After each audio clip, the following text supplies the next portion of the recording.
Hello and welcome to the Metapod, a Pokemon TCG podcast that revolves around the evolving meta. Sean, the question of the day, how are you doing today? I'm doing all right. I am, I told you, I was telling Jake just before we started recording, I'm recovering from shot number 3. I got my Pfizer booster.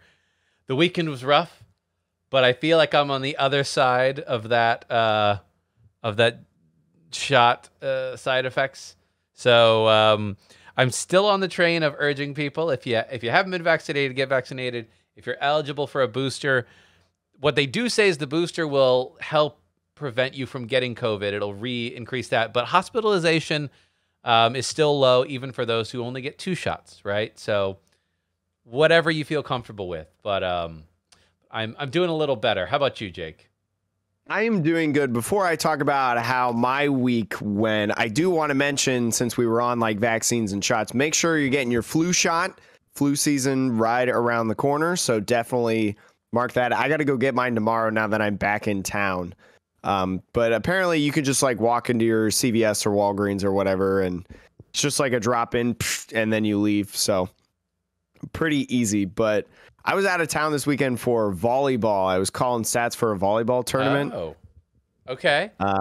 And so that was a lot of fun. I like doing volleyball. It's like one of my favorite sports to work. So was this a part of your like previous work that you like had to finish up, or is this like actual like maybe the future of what Jake is doing thing? This was almost like freelance. Okay. So basically, like, there's this big invitational that's held every single year. And so, like, there was like 58 teams, 58 colleges that took part in it. So it's completely massive. And so 3 times per day, you have 12 games going on at the same time.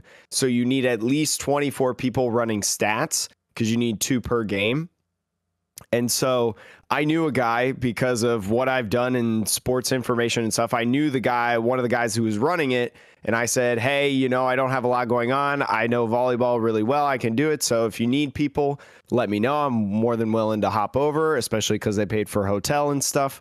Yeah. And so he called me up and he's like, hey, do you want to do it? I'll pay you this much. And I was like, bet, I'll be there. And so it was basically freelance work, but it was also in the realm of what I've been doing in sports. So yeah, for those of you who listen to the pod and, for whatever reason, don't follow Jake on the Twitter.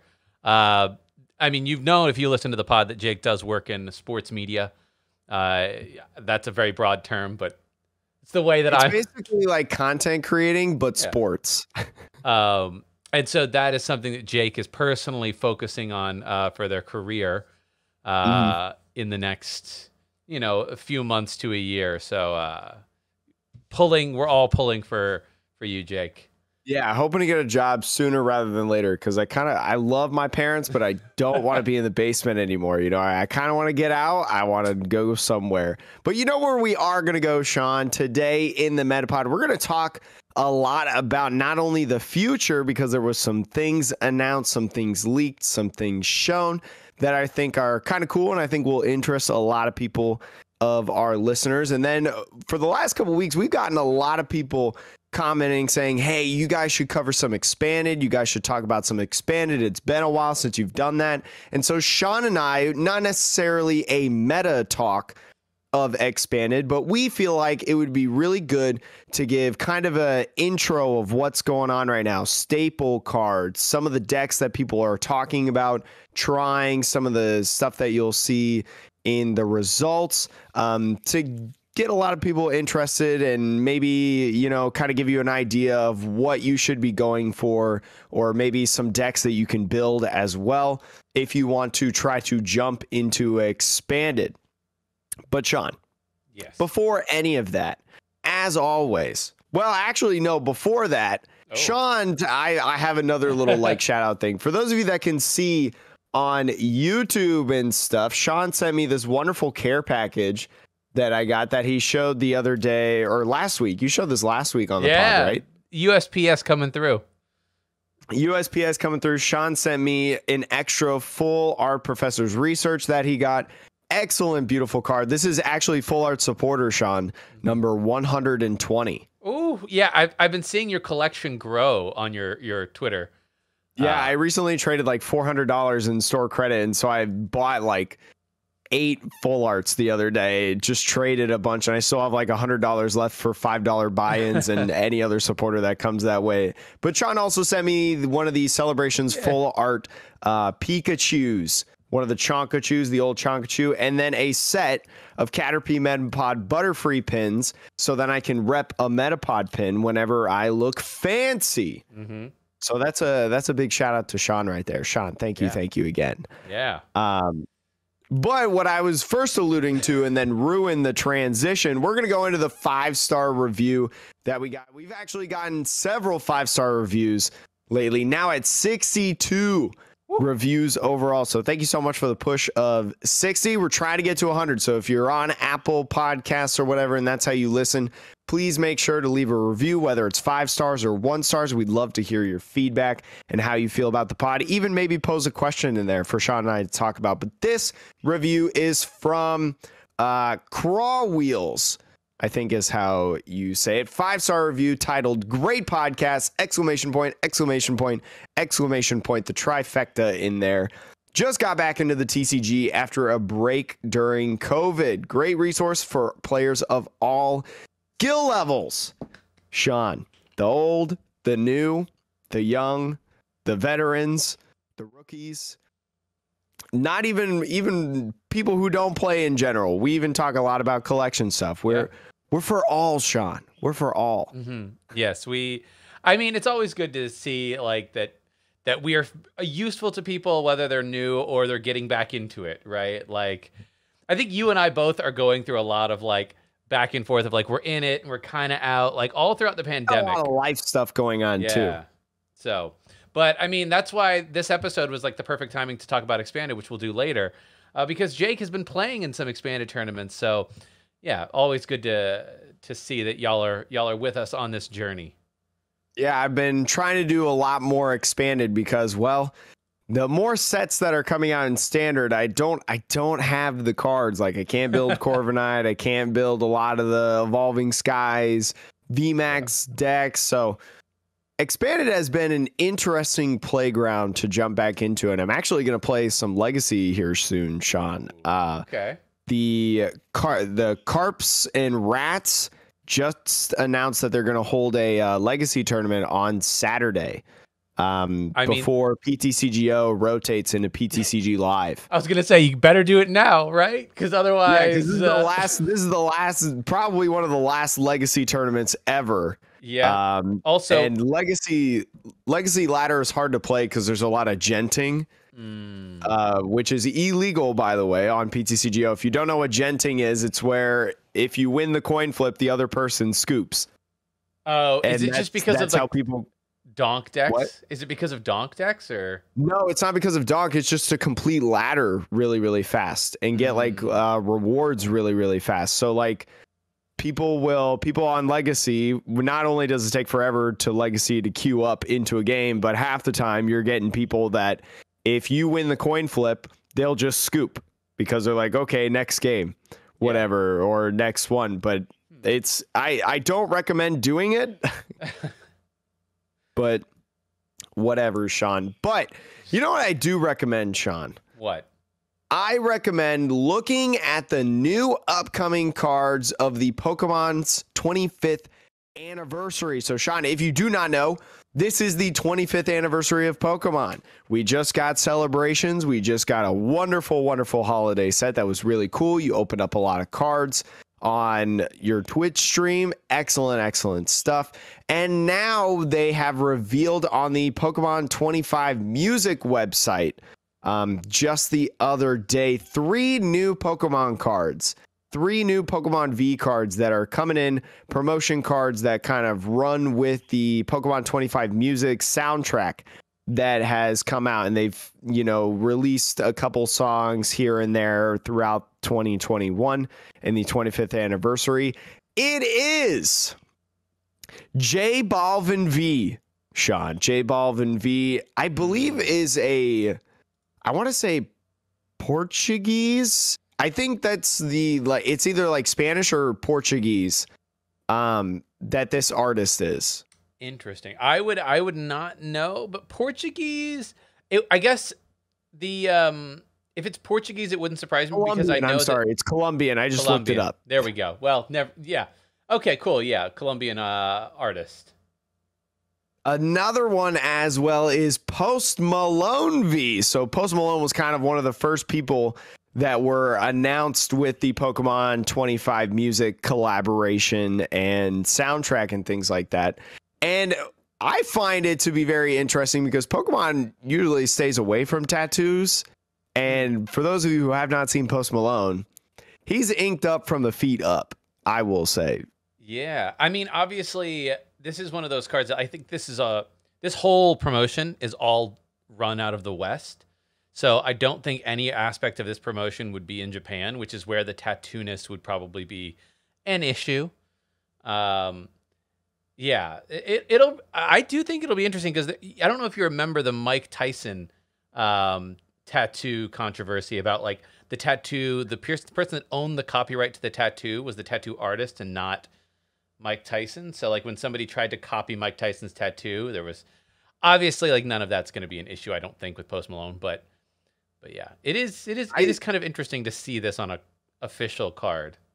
Yeah, I think it's pretty cool. I think it's a pretty cool card. But the number one card, in my opinion, Sean, out of the trio that has been announced, Katy Perry V. Now, personally, I like Post Malone more than Katy Perry, but this card, Sean, this promo card coming out is absolutely beautiful. Yeah, in my opinion.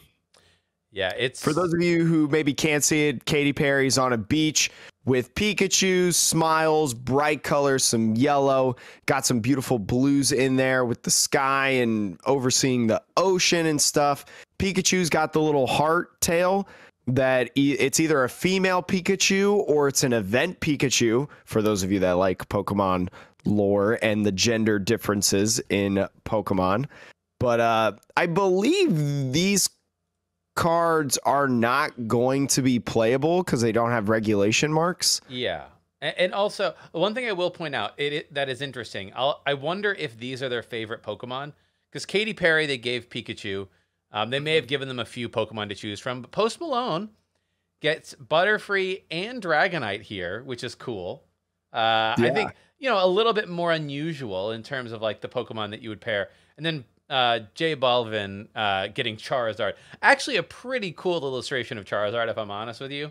Yeah, I will agree. It's probably one of the better, like, ultra rare Charizards that we've gotten in terms of art.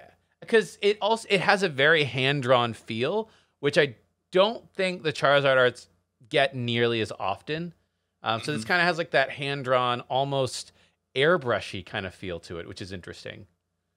You know what's also interesting about these cards is the set numbers, Sean. If you look at the different set numbers of these cards, they're in kind of like a weird, wacky type of order. That is because these set numbers are actually the artist's birthday, Sean. So Katy Perry's birthday is October 25th. So if you look on her card, it'll be number 10 out of 25. Post Malone, his birthday is on July 4th, so 7-4 on his card. And then J Balvin's birthday is May 7th, so it's 5-7. So a really, really cool, in my opinion, little like tidbit, extra Easter egg type thing in there.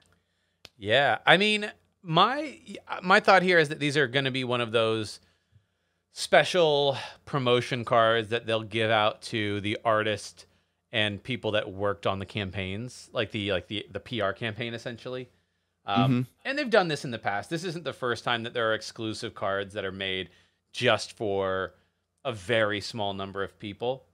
And so if these ever go for sale anywhere, I think they will fetch a very high price given the nature of the card. But Jake, what do you think? So J Balvin has actually posted a picture of the real card, like him holding the real card on his Instagram. So we do know that there are copies coming out. It seems that the artists receive one for themselves, at least. We don't know much more about that, if it's coming out to the public or anything like that. But I would think, in my opinion, that this comes in some sort of promotion with the soundtrack. So like you buy a physical copy of the soundtrack, whether that's pre-ordering from like Pokemon Center's website, or, you know, you go to your like Best Buy or wherever you buy CDs from. Do people even buy CDs anymore? That's why I'm like, I'm trying to. So I just pulled up like the Pokemon 25th music sort of website here. They have a virtual concert. They have the cards here. What is this? What does this website say? It's Katy Perry. They have this card. But, like, it doesn't tell you any way to get it. So, maybe... Yeah, it says get the album here. But I think it's free, right? The album is free. I mean, that's why I think that there's going to be some sort of promotion with it. Because it says there will be CD formats. You can get it for free if you have like Spotify or iTunes or any of these other subscriptions that you do, right? But it also says CD formats as well in that little description. So it wouldn't surprise me if, you know, it came in those. I am wondering like how, because at least with the Katy Perry, it may be like, you know how Pokemon Center does the special delivery Charizard and the Bidoof and everything. Maybe it's if you order the special 25th anniversary music related items, you'll get one of these promos at random.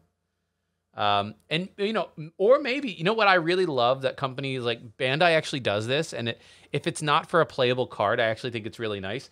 They actually will create custom promotional packs that you don't know which one you're going to pull out of it. And if it's like a single card promo pack, like that would also be a really cool way to distribute these cards if they get distributed.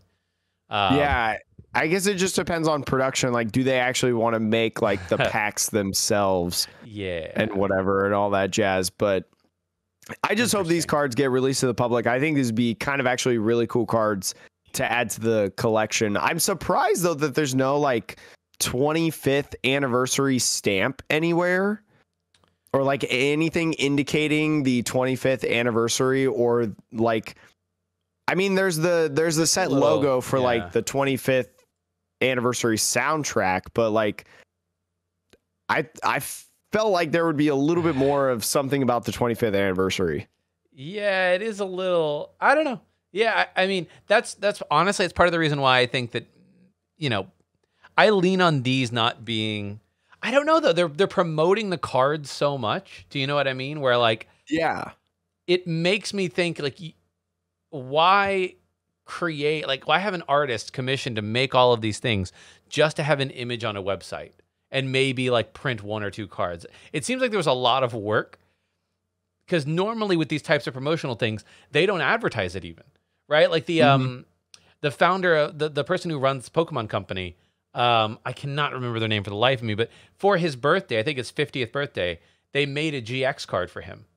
But it's not like they made a whole press release with like GX card as part of their celebration of whatever. They just did it, and then people found out about it, and they are worth a lot of money. But like, it just feels like this is almost too promotional for it to stay small. But I don't know. I agree. I hope it comes someday, Sean. I really hope it comes, because that Katy Perry card, I need the Katy Perry card. But for most other people that like Pokemon, whether you're competitive or a collector, you may have on your list some Fusion Strike cards that you want to get. So just the other day, I saw this from Talonite X on Twitter. I still can't believe you're in light mode, Sean, on Twitter. You absolute monster. But the ETB package, Sean, you know, the ETB kind of set list. It's a little like pamphlet that tells you a bit about the game, tells you a little bit about what you're getting in the ETB and the potential cards. So you could have like a checklist per se of it. Some images leaked of the ETB card list over on, I was assuming this is probably originally from like Reddit or Discord server or something, but we're just seeing it on Twitter here, and we're seeing these secret rares in here. So it's not the best quality pictures, but you can tell exactly what's in it. And some of the most notable cards that Sean and I want to talk about that are now confirmed in Fusion Strike are 3 different VMAX cards. Sean, first 2, Inteleon and Gengar VMAX, the Rapid Strike Inteleon VMAX and Gengar Single Strike VMAX that we've been waiting for to get our hands on. And Sean, I like these 2 in this set, to be honest. You mean Espeon VMAX, right? Well, that's the the third one. Okay. Is the Inteleon the one right up here? Yes, the Inteleon is right above the Espeon. So yeah, the alternate arts in particular, for those of you who are listening. So yeah, like you may have remembered we talked about it. You may have seen pictures of them floating around. But yeah, the alternate art Gengar VMAX, the one where he's got his mouth wide open and he's like basically swallowing the universe. The Inteleon one, it's really hard to see what it looks like in this picture. I'm not as familiar with that. Basically, Gigantamax Inteleon. So if you don't know what that is, it's basically Inteleon sitting on top of a very long like pole or whatever and doing like a little sniper thing, because Inteleon is a little sniper James Bond type deals. So that's basically what the card is. And at least the Gengar, I think the Gengar VMAX, that art came in like a special like set that you had to buy in Japan. And there was the question of like, when will it come out in America? And et cetera, et cetera. Will it be, because what Pokemon has done in the past is sometimes some of those like special set cards will come out like the Trevenant Dusknoir, right? Where like it comes out as its own box product. But nope, this alternate art is going to be just in the set. Same with the Inteleon one. Yeah, I believe those were both VMAX decks in Japan. Yeah.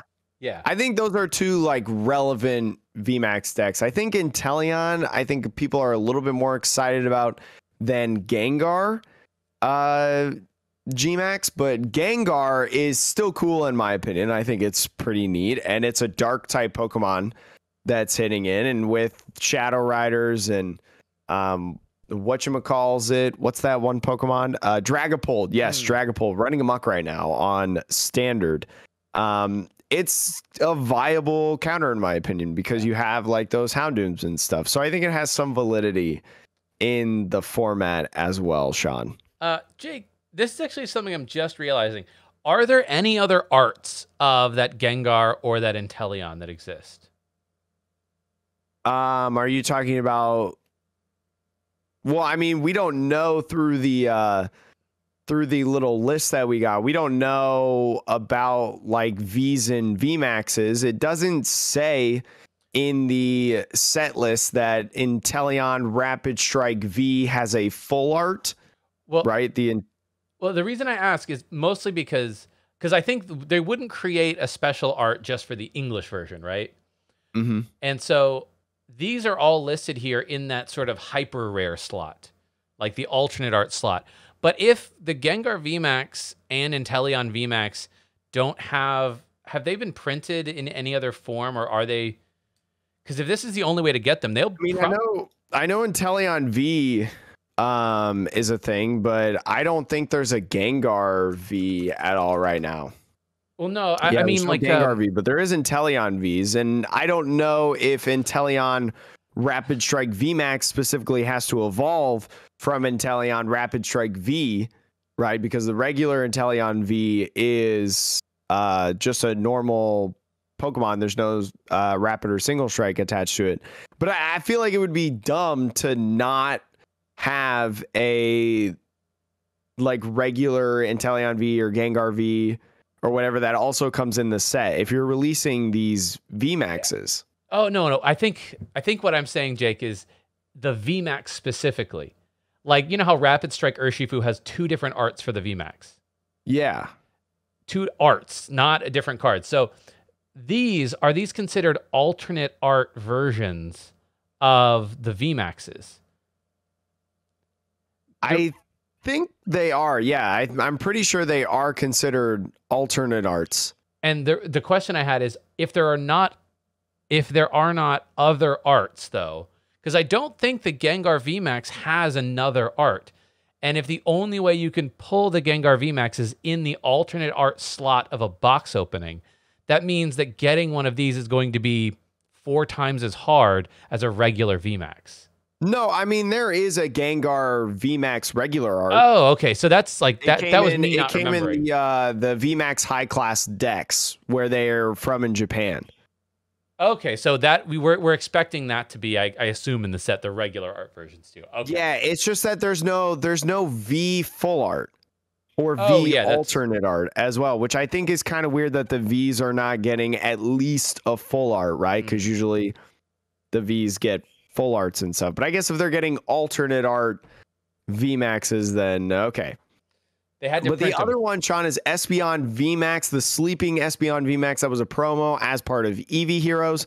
Very, very cool. Just glossing over that. Very, very, very, very, very cool card. Absolutely popular. People love this card. People want more of this card. I absolutely love it. But some other cards, for those of you on YouTube who may have seen Sean gloss over that maybe we want to talk about, the beautiful... these were Chilling Rain promos, right? Yeah, the Celebi and the Sandaconda. Yeah, I can't remember what the Japanese names were for the sets, but if you pre-ordered the Shadow Box or whatever that was called, I don't even remember at this point, you got either the Celebi or the Sandaconda, and then if you got the Ice Box, you got the other one. Yeah. Yeah, I mean, obviously we've talked about the Radiator Sandaconda before. Sean's favorite alternate art ever. But yeah, it's cool. I mean, I think it's interesting in general that they have decided to print all of these just as part of the set instead of what Pokemon has been doing more recently, which is creating custom boxes for all these various promotional cards from Japan. We'll see. I'll be interested to see what the holiday set, well, I'm getting way ahead of myself for sure, but what the holiday set next year is going to be. Because I have a feeling like there's not a lot of cards for us to pull from. You know what I mean? Yeah, there's not a lot of... It's not like Tag All-Stars where they had all of these new like full art supporters and gold Pokemon and alternate art Pokemon and things like that we could expect or choose from or see possibly potentially put in the set. But yeah, because we got Shining Fates, which has a lot of V cards that are in shiny form already. So it's like, and usually those would be the kind of cards that might make it into those holiday sets. So it'll be interesting. Another thing that I want to point out is that Quickball is getting an alternate art in Fusion Strike as well. Confirmed. It's on one of those pages that the picture was posted, but it's got a deregulation mark. So that is the original mark of Quickball. So when the Sword and Shield base set Quickball rotates, pretty much this Quickball as well from Fusion Strike will also rotate because they're going from sets to regulation marks now. So every card essentially has a regulation set. So quite interesting that they printed this card so late, Sean. Deregulation mark. How do you feel about it? I mean, part of me is like, I think it opens up the benefit of this is you can create alternate art versions of things in the future for cards that are popular and standard, and not worry about rotation because of the regulation mark. Because before, for those of you who've only been, part of the game since Sword and Shield, before the way it worked was you have to it went by set. So Celestial Storm onwards or whatever the set might be. So it would force the Pokemon Company to not create alternate art versions of cards in future sets because then they would have the set mark that would not potentially rotate with it. And so that kind of hamstrung the Pokemon Company a little bit. But this obviously opens them up to creating a variety of different alternate arts in the future. I think another example of that, which I'm a little actually... Quickball I'm not sad about, but Professor's research, any of you who've been paying attention have also maybe noticed every Professor's research that had been printed has the deregulation mark as well. So even though we now have, how many full art? 2 full art researches and 2 other researches that are really interesting in Juniper and even that Willow, right? Mm-hmm. We have 4 researches to choose from in terms of if you want to build your deck and bling it out or whatever. all of those have the deregulation mark, which means all of them will rotate. So it's a bit of a blessing and a curse, because I think Professor's Research is the kind of supporter that, because of the way they named it, I expected to become a de facto staple. But clearly that is not the case. Yeah, I mean, and also Professor's Research Oak Full Art $5 card officially now down to $5. So if anybody wants one, if you want it, I think now is the time to maybe bite it. Yeah. Well, I mean, I think there's more waves of celebrations probably incoming, because they're going to print the heck out of this set. But I would say before 2022, go and try to get this full art if you want it for your collection, your full art supporter binder, like myself, Sean. I actually want to look now. Boss's orders. I think is Boss's orders also like the same mark? D. Yeah, they're both Lysander and Giovanni is deregulation marks. And that, honestly, it's a little... Now, what they could do is they could, if they print something with the same name, the way that Pokemon Company usually does things is, like, you can play an Ultra Ball from 15 years ago, or even, like, you know, I think people have played, like, Energy Switch or Energy Retrieval, or, you know, some cards from, like, base set. You can play, like, Switch from base set. I play Switch base sets. Right, because it's the same card. There is literally no difference. And that's allowed. So they could print an E-regulation mark Boss's Order or an E-regulation mark Professor's Research, and it would be equally playable as all the... And then you could play all the old ones too. But it's interesting the fact that they have printed things much further into the future and still not changed the regulation mark, which that's a little strange, but I don't know. We'll see. We'll see. Yeah, maybe the next format, Sean, starts out where we have no research or boss. Or Marnie. Yeah. What is your Marnie draw supporter? Some sort of reprint. Buy your full art hops now. My gosh. I think that full art hop is like less than $3. I always saw the other day. It doesn't get the waifu tax. $1.80. It doesn't get the waifu tax. It doesn't have any playability. It's all trash all the time. It is, though, the best rival in any Pokemon game, and I will die on this hill. I will fight all of you for that statement. But, Sean, I'm going to be fighting people to get these upcoming cards that have been revealed during the Kyoto Champions League. We kind of glossed over this the other week. I think we mentioned this for like a brief minute on a pod in previous weeks, but because this was kind of a slower news week, in terms of Pokemon TCG news, I wanted to bring this back because these are going to feature some of probably my favorite cards, I would say, because VMAX Climax was revealed during the live stream of the Kyoto Champions League I mentioned, and there were some secret rares revealed as well. Character rares are coming back through the secret rare section of VMAX Climax in Japan coming soon. And if you don't know what a character rare is, remember in Cosmic Eclipse where we had these secret rare Pokemon cards. They were Pokemon that you play on the field and stuff, but they were combined with trainers and they were like full art cards. The same thing is coming back in VMAX Climax coming soon, and these are my favorite cards, Sean. Dream League is my favorite Pokemon set of all time, even if it is a Japanese Pokemon set and I can't play with any cards from there. I love these character rare cards. They're so beautiful. They're so well done. I love the trainers with them. I love the silver borders as well. Well, we're not going to get those here. They're going to be yellow border here.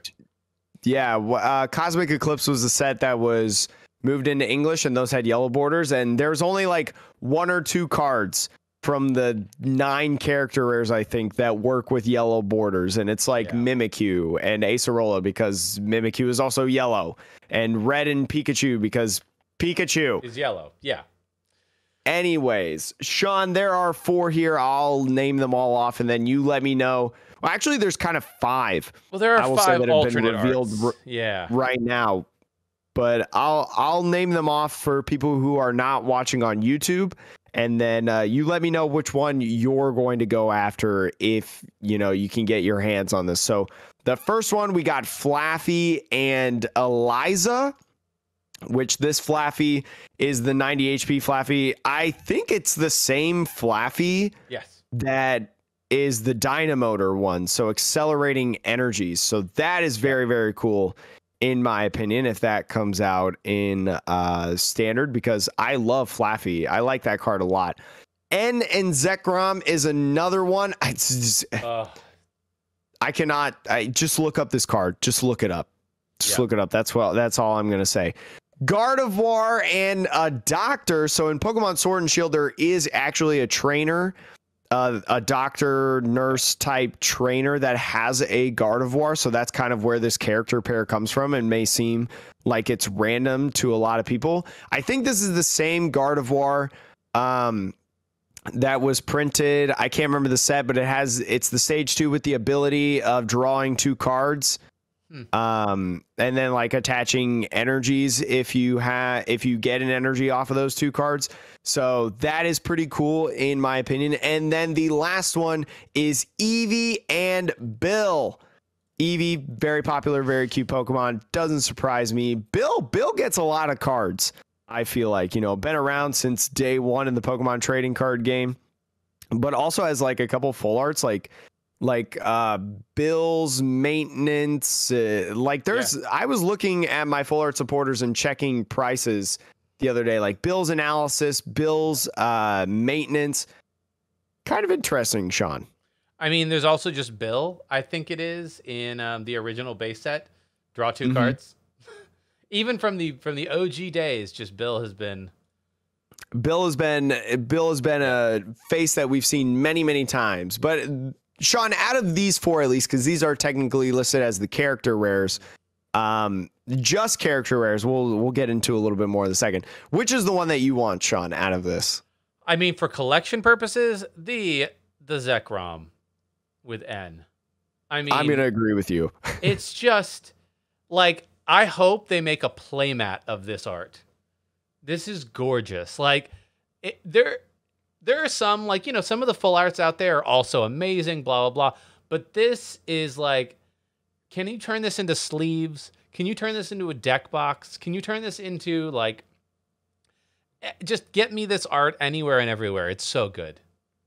Yeah, this art is done by Akira Egawa, who in the past, if you're trying to think of like the art style, did Blaziken VMAX in Chilling Reign, did Lucario V, Tapu Koko V. So for those of you that are listening, it's kind of that art style of N riding on Zekrom and going like through the clouds, basically just brushing up past the clouds in the sky. And it's absolutely breathtaking. Like, that's easily, well, I don't know. There's the Gardevoir waifu tax, because some of y'all are weird and make some weird art of Gardevoir out there, but what, power to you, whatever. But this N in Zekrom has to be like the most expensive out of these 4, I would say. Well, it'll be interesting, because I do remember the Cosmic Eclipse cards. If you were to buy like a couple boxes, you would probably end up pulling 2 or 3 copies of almost every card, because they're not, they weren't, at least in the English version, the character cards were placed in the reverse slot, I believe it was, or yes, yeah, I'm pretty sure they were in the reverse holo slot, and they weren't really that hard to pull. You usually get between 4 and 8 a box, so the pull rates were pretty high, and with only 4 sort of options, that we know of as of right now. That's true. That we know of. There could be more. There were more in the Cosmic Eclipse set. But, I think that this may end up not in English being the most expensive, just because of, I think that Flaffy, from a playability perspective, the one thing that was a little sad with the original character arts was Pikachu was somewhat played in the, there was like a Raichu deck. Yeah, in Nuzzle, exactly. So Pikachu had some play in Nuzzle, but it's still kind of a rogue deck.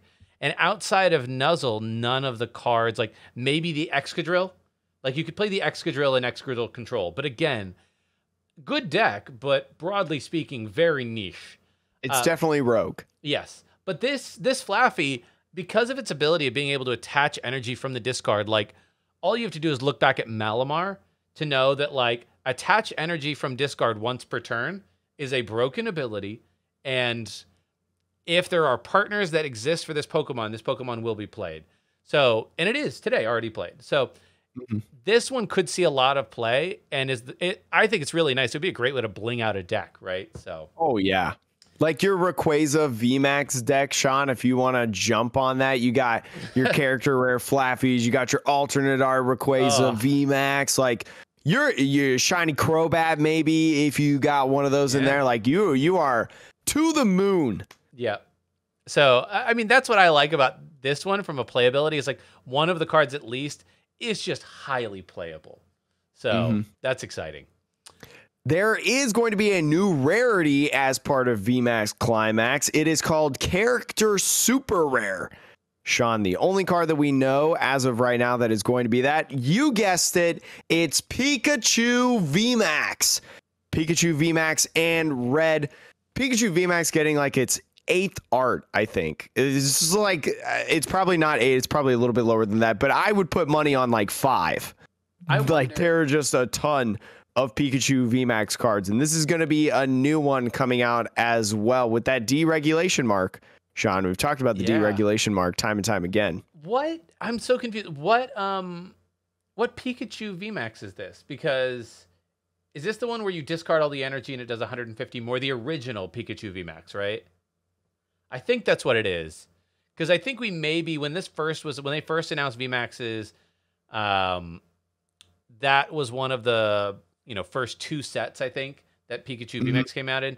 And yeah, we did talk like many moons ago about this card, and we're like, 270 is just not enough. It's not enough, and you have to discard all your energy, and how you getting it back? So this one, it is that Pikachu VMAX, by the way. I mean, it's pretty much it's the only Gmax Pikachu in format. There's just different arts of it, and then there's the Celebrations Pikachu VMAXs. Yeah. But this is the one that came out in Vivid Voltage. So I mean, it's a cool card. The artwork is absolutely nuts.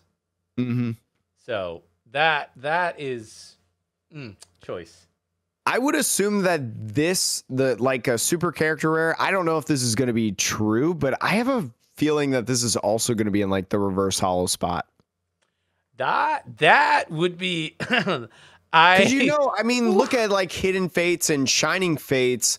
A lot of those shiny Pokemon were in the reverse hollow spot. And if we look at the rest of the set, this set is mainly VMAX Climax going to be reprints. You got Rayquaza, Duraludon, the Urshifus, the horses. It's going to be a big reprint set. So like with those in the past, what's the Shiny Star V? Yeah. In Japan, the shinies were in the second card from the back, I think. You're right. In terms of you did like the card trick, and then the regular like reprinted card was at the end, or the reverse hollows at the end. I can't exactly remember, but I mean, I could see this going either way, like being in English, at least in the reverse hollow spot or like the rare spot, because it is like a VMAX super rare, but it does say character super rare. So I think that's kind of interesting as well. We just talked about like, what's the shiny set next year going to be? It's this. This is to a degree, like this will feed into that, but it'll be interesting. Like in the Japanese, you're right. I do think that will be in the like that extra slot, but in English, I can't imagine whatever set this comes out in. I think that will be in a main slot, whereas these will be in a secondary slot if they keep to their old habit. I think unless there's more super character rares, this will come in a promotional box. The Pikachu, at least. You might be right. But I mean, that means there will be multiple Pikachu VMAXs in promotional slots, which is kind of strange. How many Charizard boxes have we gotten, Sean? You know what? That's fair enough. One other thing I wanted to say, now that I'm just realizing this is VMAX Climax. This is coming out. When is this coming out? This year, I'm assuming, right? November 5th. I think it said November 5th, but you keep talking about what you want. I'll look it up. Yeah, I think it's November 5th. So this implies that the V mechanic is being retired. This year. It says December, by the way, December 2021. Okay. December 3rd in Japan. That there's an implication there that the V mechanic and the VMAX mechanic in Japan is ending in December of this year. This will be the final set. So the question becomes, it sounds like, well, but isn't there an Arceus V? There's an Arceus V promo that's coming out with the distribution of Pokemon Legends Arceus that's coming in February. I am so like, if they're sunsetting the VMAX mechanic with VMAX Climax, which maybe they're not, but that's what that implies. I mean, they did it with Tag All Stars, right? In the GXs, but like, we don't know what's supposed to come out after, and I would assume that the next thing is in some form going to relate back to, Legends Arceus, right? So, but why print a V card with Legends? I guess you can't have a promo announced before you announce, you know what I mean? Like, people want to pre-order. This is all very confusing. I will say Gen 9 Pokemon games are going to be coming soon, because this year we got remakes of Diamond and Pearl coming in just a couple weeks, actually. I think it's like a month away. And then I think next year is the next gen Pokemon games. I'll be interested to see if Legends Arceus is meant to be a nod towards what they think of next gen Pokemon games. I'm not a huge Pokemon game person, so I don't have the history to know if that holds water. But it seems like Legends Arceus is a pretty big departure. It is, but I mean, it's a spin-off game. I mean, you think about the different spin-off games that they've had: Mystery Dungeon, Pokemon Ranger, Pokemon Conquest, Detective Pikachu, things like that. So they've always had different spin-off games. This is just the one that people, I think, are most excited about, because they think it's Breath of the Wild, but it's not. But I guess that's why I'm like, I don't know. It seems like too many games too quickly. If they release in 1 year, 1 calendar year, 3 new Pokemon games, that seems a bit aggressive, doesn't it?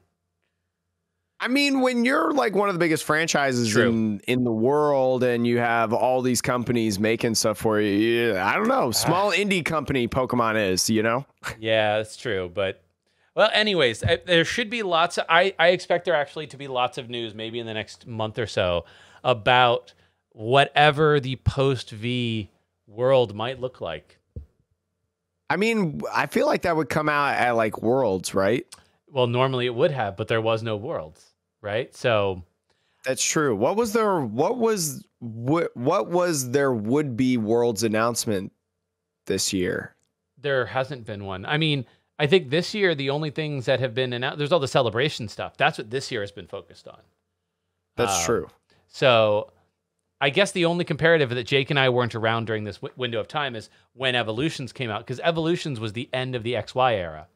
And so in a year where there was that much news, and then they came out with the GX Pokemon in the following sets, how did they manage that announcement schedule? But neither you or I was in the realm of Pokemon TCG at that point. That would be a question that we'd have to ask like Celios Network. Yeah. Or something, or someone that's been around for a while. But if you've been around for a while, you may have dabbled a little bit in a different format that is not standard or theme. Sean, let's talk about some expanded. So as I mentioned at the beginning of this pod, we have gotten several people asking us to do a little bit on expanded and talk about the expanded format and things like that. And although this is not necessarily going to be like a meta talk, usually how we do in standard, we're going to base this off of a lot of people maybe not having done a lot of expanded before prior to today at the time of this recording. So we're going to give you a bunch of staple cards first, and then we're going to show off and talk about some deck lists that are going on right now that maybe you want to play or be able to work towards building. So Sean, yes. We are also going to be giving, I should say as well, we're going to be giving prices on TCG players. So like I've been playing in expanded locals. I did just yesterday, actually, at the time of this recording, played in some expanded locals. And so if you also want to play in expanded locals at your local shops or events or whatever is going on, we'll give you prices as well, because Some of these cards are expensive. Some of these cards are real cheap. Yep. So we'll give you the lowdown on them, Sean. But what's the first one that you want to talk about? I mean, the first one is probably the most expensive, and that is Computer Search. Now, the benefit of this card is that this is an ace spec. And ace specs, for those of you who don't know, they're like Prism Stars. And for those of you who also don't know what Prism Stars are, they are like Gold Stars. And for those of you who know, basically, it's this mechanic Pokemon has had over the years where they have a specific kind of rarity or card where you can only have one of that, one of a card like that in a deck. Maybe V-Union is this era's one. Like, it's technically 4 cards that make one, but you can only have one of that one in your deck. But yeah, this is Computer Search. It's a very powerful card. It is actually a reprint of the original base set Computer Search. It's kind of a reprint, because in the original base set, you can have more than one Computer Search, but this one is, as we mentioned, with being an ace spec, you can only have one ace spec card in a deck, so you can only have one Computer Search. You know what I would love, and so the reason this is so expensive for everybody out there, because it's an ace spec, it is a special rarity, which makes it expensive. Also, basically, if you have one, it's played in every expanded deck. It's just too good of a card. It's an auto include. But it's also the problem with the ace specs was, and we've talked about this, they warp a lot. And, if you want a not damaged, not overly warped version of this card that you can play legally and not get a game loss because you're marked cards. Yeah. They just are crazy expensive. I mean, I would love, if they're going to keep this in standard, I would actually love for a Pokemon company to be like, hey, guys, any Computer Search card from the past you can play as a one of in your deck. Like, I'm reading the text here and having played a lot of base to fossil format, it's the exact same card. The only difference is like a small text there. If you can't discard 2 cards, you can't play the card. Fine. But just make a little errata that says you can play an alternate art and it still counts. That would be such an easy fix for the price on this. I will say, though, my local place, when I went to go play Expanded the other day, they did allow that if you wanted to play Computer Search, you could play an old base set Computer Search, which is like a $3 to $5 card. So especially if you're not doing official Pokemon events, you're just playing around, trying things out. I definitely recommend asking them if you're able to use like an old Computer Search and stuff. And it's very, very nice. It gets the job done. The card's not really different, as we mentioned, but yeah, old Computer Search, very old card. Base set is a $3.51 card. No. So yeah, it's like you could basically get a base set card in lightly played for like $4. Yeah, which is a huge difference than the $50+ that you're going to do to try to get a playable ace spec Computer Search. But as Sean mentioned, this is a super powerful card. It's played in almost every deck. Item lock decks don't necessarily play Computer Search because you can't play items in item lock if you're doing that just about every single game. So but again, it's a very, very good card. But another one, Sean, that I want to talk about that a lot of people were discussing moving along with V-Unions, we've said it a couple times on this podcast, is Battle Compressor. Now, Battle Compressor is an item card that allows you, when you play it, to search your deck for up to 3 cards and discard them. This is played a lot of times with things like Execute, which we will get to here in a second for those of you who don't know what that Execute is.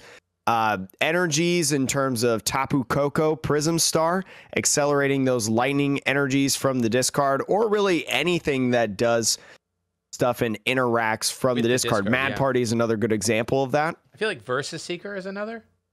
Yes, so Versus Seeker, which is another card that we're going to talk about here soon. You're going to be discarding a lot of your one-of supporters right away. So very, very good card. You can get this about $3. This was also printed in the black and white era. So for an uncommon trainer card, $3 is kind of actually decently expensive. Yep. This doesn't warp though, like your Computer Searches. So it's very, very easy to get this card. Yep. Yeah, great card. And like Jake said, like with the V unions, this may get banned if they bring expanded official tournaments back. We'll see. But for until that time, if you want to play V unions, this is the best format to play them in. And Battle Compressor is the best partner that V union could ask for. I think in general, if you want to play expanded, like go ahead and buy a play set of this. I think if you just want to play expanded in general, whether it's a V Union deck or not, I mean, it's just so good. And you see it in so many different decks because of a lot of the other cards that we're going to be talking about here. Yeah. So I think this is a very, very good staple that you'll see pretty much everywhere. Next card here. Jake, I know on your recent expanded tournament, you said, I don't have any of these, but this is a great card if you need discard fodder. So a lot of other cards in the set, like Computer Search, like Ultra Ball, have you discarding cards from your hand. Sometimes you don't want to discard things from your hand. So this Execute here is like a 1 or maybe a 2 of in a lot of decks. And it has a thing called Propagation, which says once during your turn, if this Pokemon is in your discard, you can put it into your hand. So basically, once this comes out onto the field, it's just a way for you to put it back in your hand so that you can discard it again with other cards so that you don't ever lose your hand to your discard abilities. Well, let me say, you never actually, there's like one situation where you actually want to put it on the field. So when we say like field, we're talking about like in our hand / discard, because yes, you don't want to start this thing. Usually you don't want to. Yeah. So very, very good card. There's so many discarding effects in the format, whether that's, you know, like research or different Pokeballs. Like even if you look at standard today, you know, Quickball, you know, discards those cards. And we talked about Computer Search, which allows you to do, or which you have to discard cards from your hand in order to use Computer Search. So with all of these different discarding effects, it really, really makes this card super, super useful. This was early Black and White. You can actually play this card in Legacy formats as well because it's so old. And this has a couple different arts to it. There's also like a gold version if you want to bling out your decks. There's like a shiny Execute version of this card. But if you want the regular standard card, you can get it for $5, a little over $5 per card, which is a little bit more. Again, I think it's an uncommon. So again, those uncommon cards are a little bit more pricey, but this is a staple. This is a very, very good card. I mean, I would just get this. Yeah. And like we said, it's probably, I think most decks only run it as like a 1 or a 2 of, right? Yeah, I think usually it's a 2 of in most decks. So if you prize 1, etc. But yeah, and with the Battle Compressor, like we said, that kind of makes the consistency of getting it into the discard early very high. Yeah, very, very good. And you'll want to do a lot of different things in terms of the discarding, because a deck that we're not really going to show today, but like Archie's, an Archie's deck. So for those of you that don't know, Archie is a supporter that says, if this card is the only card in your hand, play it, put a stage 2 from your discard pile onto your bench. And then I think you like draw 5 or 7 cards or something like that. You draw a bunch of cards. Very, very cool interaction. And sometimes your hand's a little awkward, maybe, you know, trying to get Archie's to be that 1 card left in your hand. And so Execute can really help you out. You know, if you've got 3 cards, Archie's, Computer Search, and Rescue Stretcher, or something, and so you want to use Computer Search, getting that Execute there can help you discard the other cards, so then Archie is the only one in your hand. But Sean, let's go back to discarding cards. What is another staple card in Expanded that you will be discarding a lot to use? Another staple card is actually this Ultra Ball, and I will say, getting your Ultra Balls now is also good for Standard, because this will be getting a reprint in Standard in the coming months. You know, announced in Japan at least. Who knows when it comes to the US, but soon. And this card is just, it's a staple throughout Pokemon history. It allows you to discard 2 cards and search your deck for a Pokemon and put it into your hand. You can get a basic with it. You can get an evolution. It's basically discard 2, grab whatever Pokemon you want. Absolutely broken card. So pick up whatever version you are most drawn to in terms of art. If you want to go and bling it out with the gold version, the old gold versions, go for it. There's multiple gold versions. There is like the full art gold that we are more used to seeing. And then there's like the old school, I think black and white era golds as well. But get whatever art you want because it's coming back to standard. You'll be able to play it in standard too. But yeah, just super awesome support in terms of consistency of decks here. Yeah, and as we mentioned, it's been reprinted several times throughout Pokemon TCG history. So I think this is one of the cheaper trainer cards that we've got on this list. I think the cheapest one was like 26 cents. Yep. But as Sean is showing right now, there are like 9 different arts that you can do. Look how expensive this one is. The original gold Ultra Ball heavily playeds are going for $200. That's crazy. Yeah, that's absolutely silly. Absurd. I do not recommend getting those unless you just want to, unless you got the money for it. Hey, I'm not going to tell you how to spend your money. But if you're like me and you want the cheapest stuff, the 25-cent one is the one that you're going to want. But another card that you're going to want, honestly, this is one of the best supporters I feel like in the game personally, and a supporter that I really, really want to come back is N. Now, N is a supporter card that's been printed a couple times in the Pokemon trading card game, mainly during the like late black and white, early X and Y eras, where it is like a huge comeback card. So if you're down in the game, maybe you're a little bit behind, N can help you kind of reverse the state of the game in terms of giving you back some momentum. What it is each player shuffles his or her hand in their deck, and then they draw cards for each of their prize cards remaining. So if Sean and I are playing, I have 6 prizes. He has 4 prizes left. I'm going to play N. I'm going to draw 6 cards. Sean is going to draw 4 cards. So yep. So very, very good. You'll see this is probably one of the supporters that you see in pretty much every single deck. Because again, it's super good. It's a super good comeback card. It's a great draw supporter card. I love playing it, and I wish it was back. I would say what I like about this card in the standard format now, obviously we've lost Reset Stamp. So there's not, like, Marnie is the only form of hand disruption. And that's, like, minimal. Because, like, yeah, you're leaving them with 4 and then they'll draw the top. And they won't be able to draw into what they put on the bottom, right? But, you know, 5 cards is still quite a lot for somebody to draw if you're really trying to come back. So as a comeback mechanic, Marnie is bad.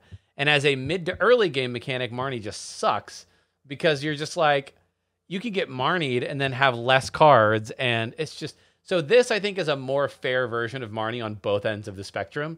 Because it also allows you to potentially draw into the cards that you shuffled back in as the opponent, you know? So I like this card a lot. And I think your prediction that N might be getting a reprint, put a pin in that one. I feel like if ever there was a time to reprint N, it will be soon, now that Marnie is less than a year from rotating.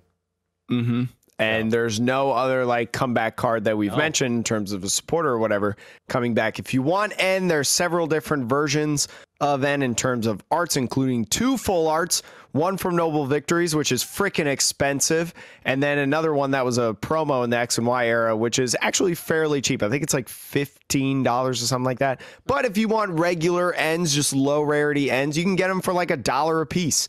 And you're only probably going to run like 2, maybe 3 in a deck because of another card that we're going to get to here soon before we move away from the staples. But Sean, what's the next one that you got on here for us? The next one is the Gus supporter that was the key when you and I first started playing, which was Guzma. Switch one of your opponent's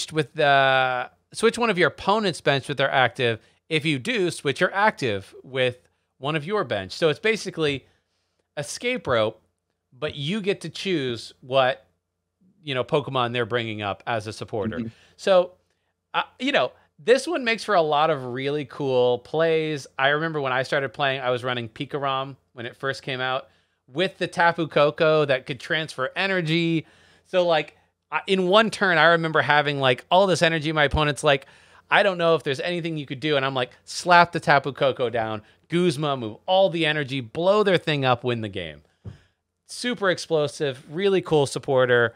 And honestly, a little bit more fun. Like Boss, it's a Gus card.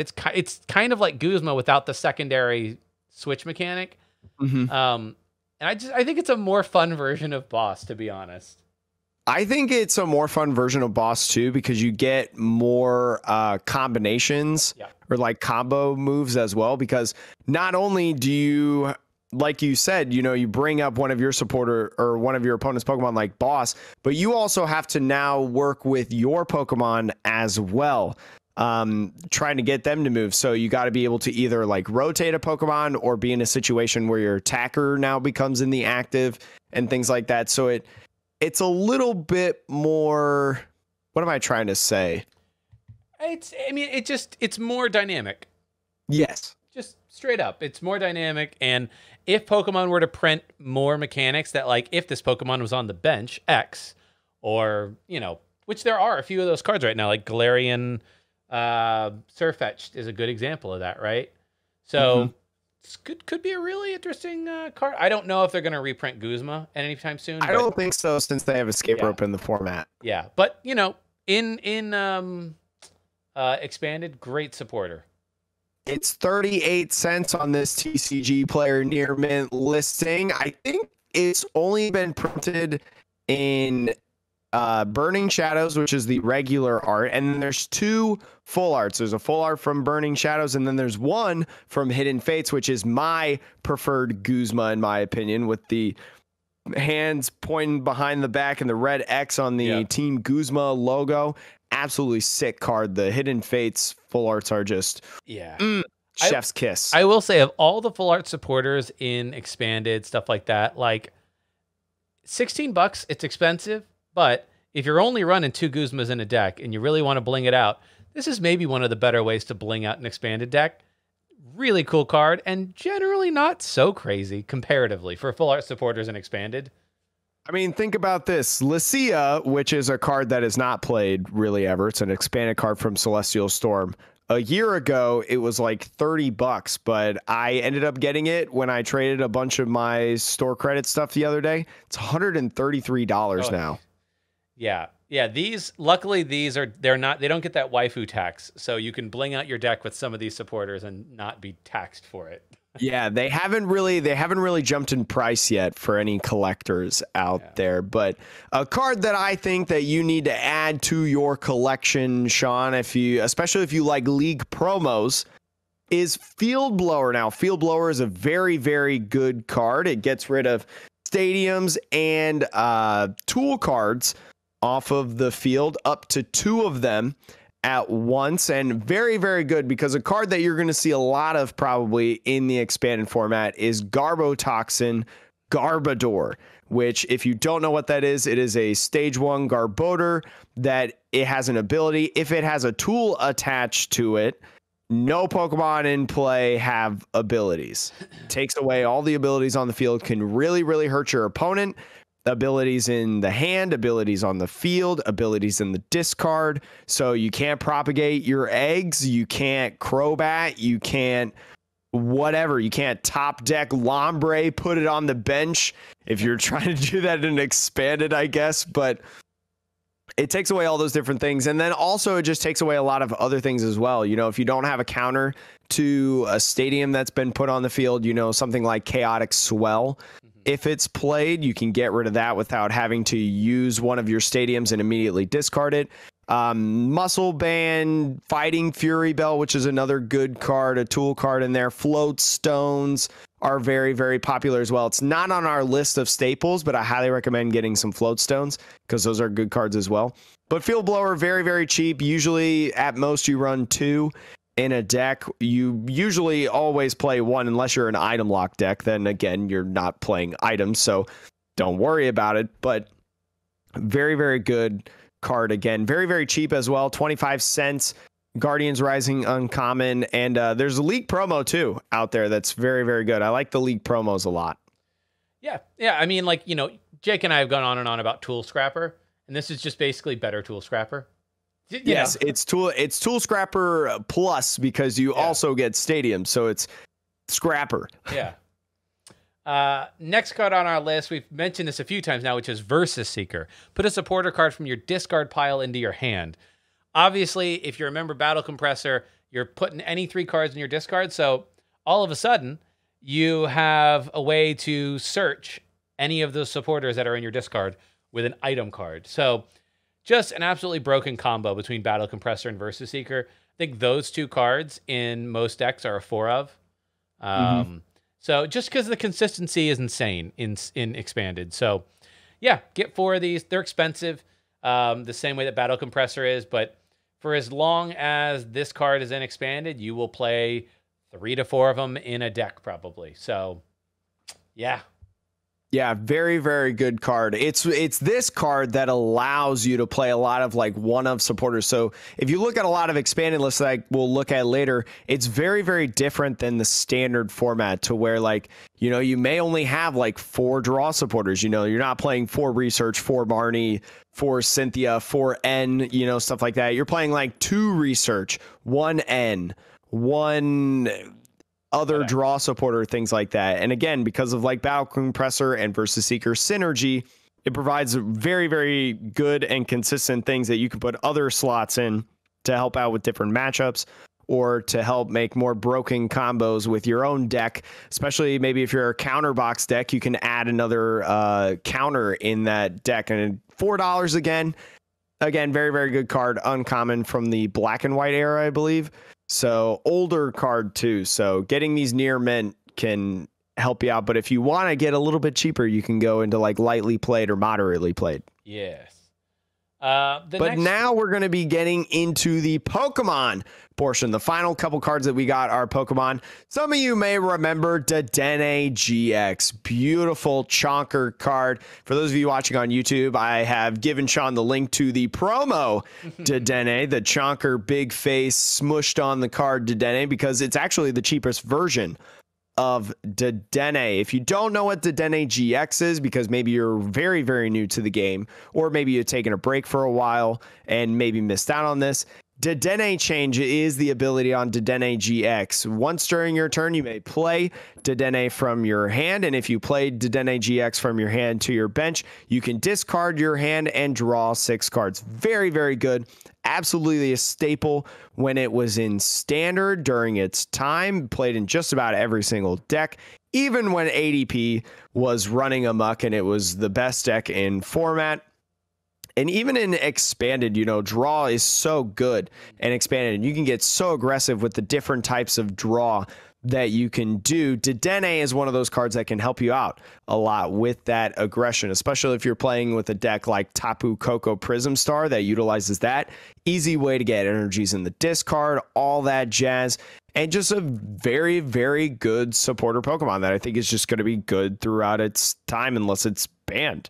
I don't know. I mean, like Shaman got the ban, right? Yeah, Shaman got the ban, but that was because it could be comboed with Scoop Up Net.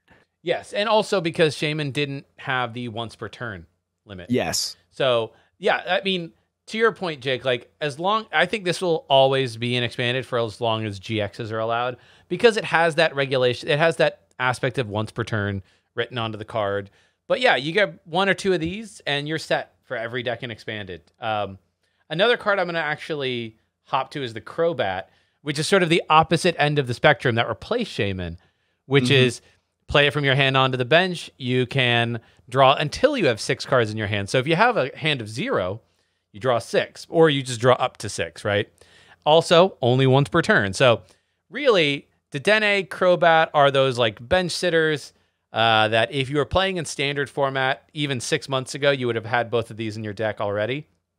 So, you know, that is sort of your standard bench sitter engine, draw engine, and expanded as well. Both of these, both Dedenne and Crowbat, are about $3 to $4 in terms of its cheapest option. There are different arts of Crowbat. If you don't remember, both Crowbat and Dedenne got the special arts in the Trainer's Toolkit. So very, very cool.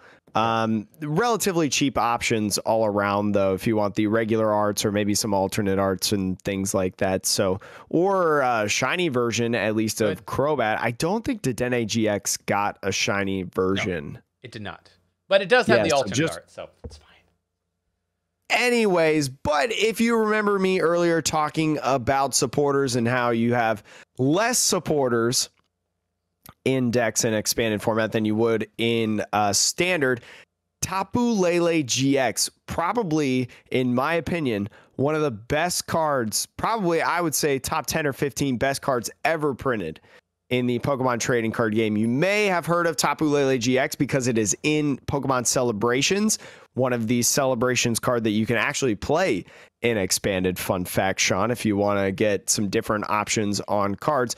But Tapu Lele GX, for anyone who doesn't know, is a support Pokemon base with an ability called Wonder Tag. So once during your turn, if you put Tapu Lele GX from your hand onto your bench, you can grab any supporter card out of your deck. So maybe your deck doesn't have necessarily a lot of draw power. You know, you're playing a lot of one of supporters, maybe like a couple two supporters. Tapu Lele is a super easy way. It's another set of outs to be able to grab a supporter and research or N or whatever you want to do in playing a very, very good Pokemon. And especially in standard, you know, especially if you're also playing a double colorless deck as well, or a deck that accelerates energy.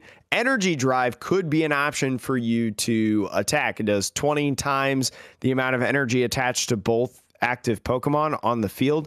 And at least during its time in standard, that was used in a viable option a lot, especially when you're talking about countering decks that are weak to psychic Pokemon, like Buzzwole, I believe. Buzzwole GX was weak to psychic Pokemon, so Tapu Lele was a way to counter that, especially if you're playing double colorless energy and things like that. So very, very good card. One of my favorite cards, in my opinion. It has a couple different arts. It has an alternate art of the GX. I think it was a promo card. It has the original one that came out in Guardians Rising. It has a gold card of Hidden Fates, which is absolutely beautiful. I mean, $28 for the gold card is not actually that bad for the gold cards, being like the best, in my opinion, gold Tapu out of Hidden Fates, but also being in the 25th anniversary as well, which is actually more expensive than the regular. So I would recommend buying the regular, which is about $7.50. Yeah. If you want. And you're not going to play too many of these. I think the most that you're going to play is 2 of in a deck. So pretty good card in my opinion. Yeah. I mean, I think that's kind of like the, outside of Versus Seeker and Battle Compressor, most things in standard, you're rarely sitting on a 4 of, and Ultra Ball maybe is a 4 of. But yeah, like some of the item cards you might have as 4 ofs, but everything else, that's the weird thing about standard. You really are running 2 ofs most of the time, just because there's so much consistency, search, discard synergy, all that stuff where, you can kind of mix and match the things based on what you can get, what you can afford. So it doesn't feel like you have to necessarily go out there and overspend on some of these cards. But and don't get me wrong, this list that we have, at least for staples, is not a comprehensive, like 100% take it and leave it list. Like these are the cards and that's it. There are so many good cards and expanded, but we would be here for 4 hours if we talked about all the different cards. Like Trainer's Mail is a really good card that we didn't talk about. Octillery is another really good card. Oranguru is another really good card. But those, Sean and I felt when we were thinking about the staples earlier today, we felt that those were the good ones that you should definitely look out for. But now for the last part of the pod, we're going to stay on the top of expanded and we're going to talk about some lists. So I've been searching around a lot on Twitter and I've been watching a lot of streams and watching videos about expanded and trying to find out maybe the talk of the town. What's being played in expanded? What are people enjoying right now? What are some decks that maybe a lot of people can build? So yeah, Sean, do you want to maybe gloss over a couple of them? I know we're running long on this podcast right now. Very, very long. We talked a lot about the original topic, the first topics, a lot more than I thought. Yeah, we did. Let me pull it up real quick. Jake, why don't you go into these? Because you know the expanded meta way better than I do. So this first one that we got, this is one that I saw played by Stefan Ivanov, I think is kind of the original creator of this list. There's been several different iterations of it since, but ADP Dragonite. So Arceus Dialga GX, very, very good card for anyone who doesn't know that double dragon energy is a huge thing. You just attach a double dragon energy to your Arceus Dialga and boom, you can alter creation.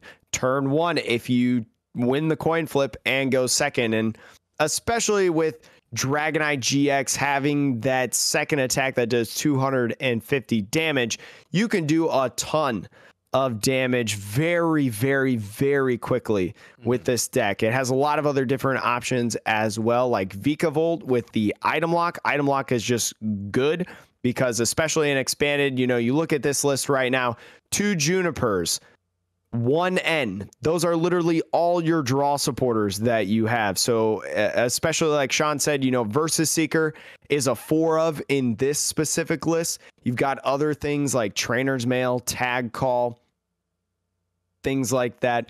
You can turn off a lot of momentum on your opponent if you do a little bit of item locking. And so this kind of runs a lot like the Giratina per se, where you're pairing Tapu Koko and Lightning energies with these Pokemon that have kind of a 3 energy cost. So you can attach that double dragon to get 2 of any color energies that you want. And then you can use Tapu Koko to accelerate. So honestly, you could even do that 250 on the Dragonite V turn 2 going second and just wipe out literally whatever is on the field. Or you can do an ultimate ray if you want on the Arceus Dialga and things like that. So a lot of great stuff in this deck. Very, very good. Has a lot of different options as well, Sean. Yeah. I guess the next deck, this would be what you consider...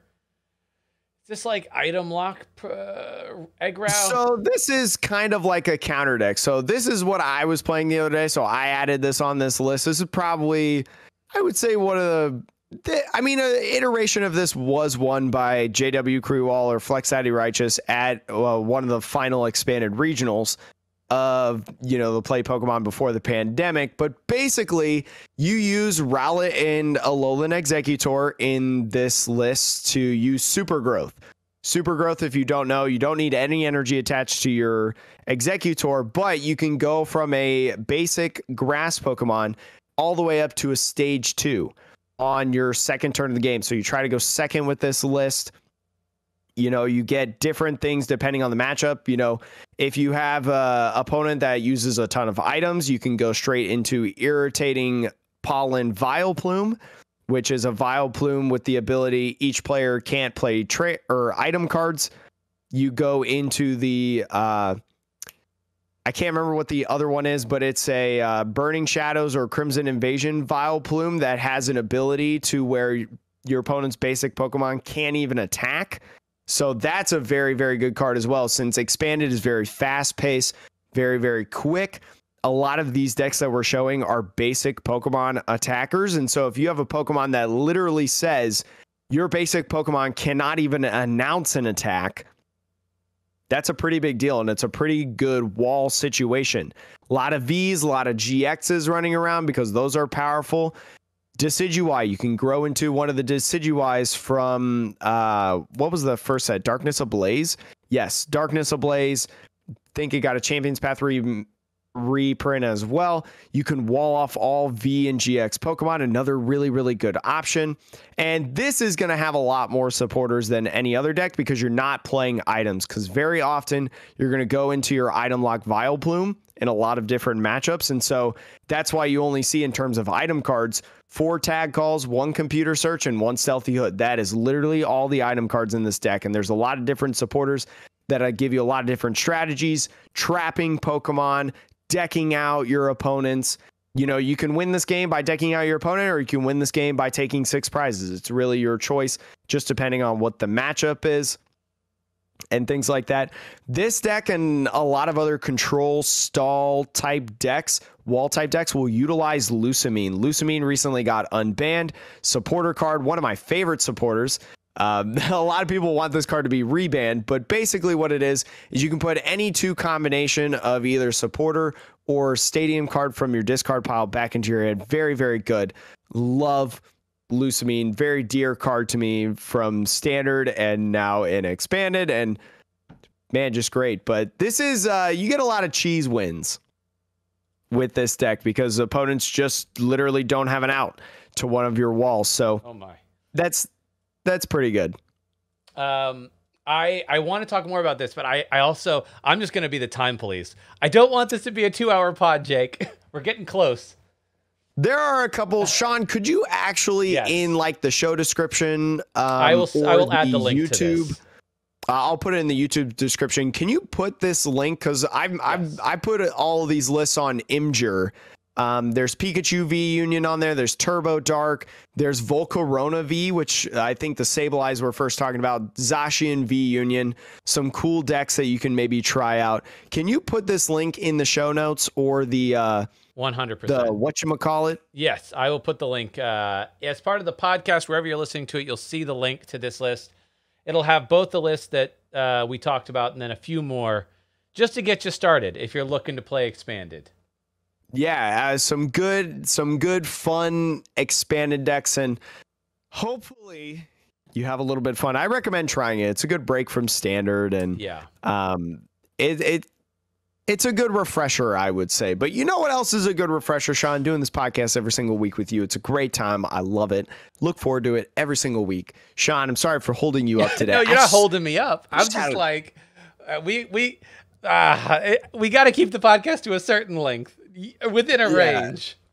We really, I really thought that this was going to be like a 50-minute podcast because I was looking at this stuff and I was like, man, the VMAX Climax, I was like, man, I'm looking for stuff to talk about. We haven't actually talked about this, even though it was a couple weeks ago. Like we should throw this in there to add some time. And Sean, you and I just love talking about Pokemon. I know. The expanded talk was exciting too. So we got some good stuff in there. The stables are what I like about it. I think that's a good start to it. But anyways, thank you so much for listening to the Metapod, the Pokemon TCG podcast that revolves around the evolving meta. If you like the podcast, whether it's your first time here, your 8,000th time here, even though this is the 68th episode, I think, or whatever it is, leave a review on your podcasting platform or on YouTube. Drop a comment as well, talking about what you love about the podcast, what you think we should improve on, some topics that we should discuss in the future, because especially like this week, when there's not a ton of Pokemon news, we would love to kind of get into these situations like this where maybe you all have questions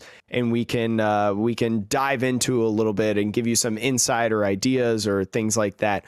We will be in the works of doing an expanded tournament. Sean and I are in the very, very, very early stages, like literally just talked about it today, of potentially doing another Metapod tournament of expanded, because we have yet to do an expanded. And so later this week, if you're not following us on Twitter at MetapodTCG, Sean and I will be posting a tweet that says, what cards do you want to see banned in expanded right now? And the tournament is going to ban some of those cards, whatever we feel like is the most popular or whatever, what people want to see banned, because we don't just want this to be a regular tournament, right? You could do any of those on Play Limitless. We want this to be special, Sean.